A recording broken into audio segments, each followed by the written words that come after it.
Magandang gabi bayan! Aabot sa halos 1,000 residente ang nawalan po ng tahanan sa may Barangay Addition Hills, Mandaluyong City. Ito'y sa sunog na tumagal ng halos 3 oras.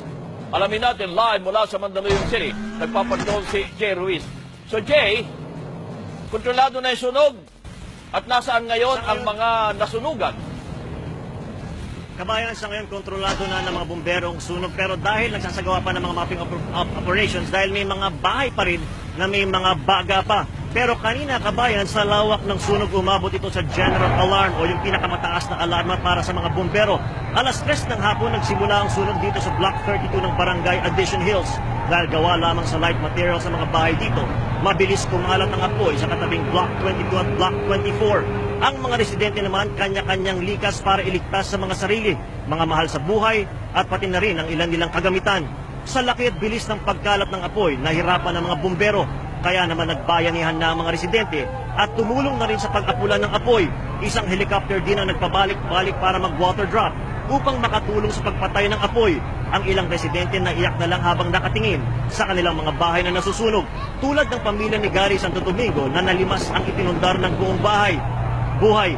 Tumagal ng halos 3 oras ang paglagablab ng apoy at tinatayang 100 kabahayan ang nasunog at halos 1,000 residente ang apektado.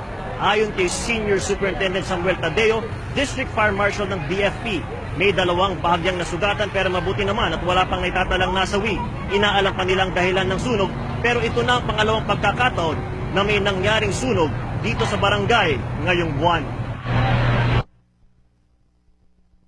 Lahat ng mga pinaghirapan nandun. Awa na kasi nabitbit ko naman yung kalahati. Ayun. Wala kang magawa? Wala pong magawa. Wala po talagang magawa. Hindi, panoorin na lang. Mula sa trabaho namin, tumakbo po ako hanggang sa bahay. Masakit po sa kalooban. Wala kaming matutulugan, kaming magpamilya.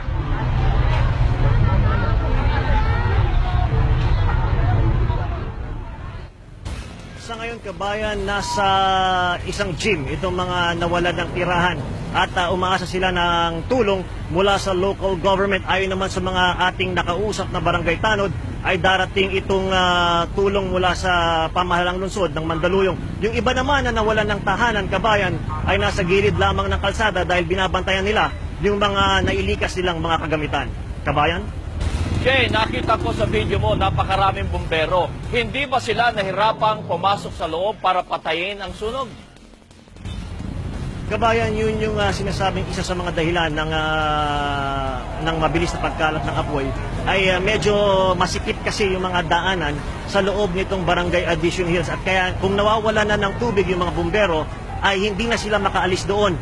Kaya tumagal ng ganong ng 3 oras itong sunog dahil walang maipalit na mga truck ng bumbero. Pero sa kabila nito, kabayan, ay nakita natin na nagbayanihan itong mga kababayan natin dito sa Barangay Addition Hills at sila mismo ang sumubok na mag-apula ng apoy. Dumating din dito ang isang helicopter na paulit-ulit din ng airdrop ng tubig. Kabayan? Ngayon ba may initial report na, Jay, kung ano ang dahilan ng naturang sunog?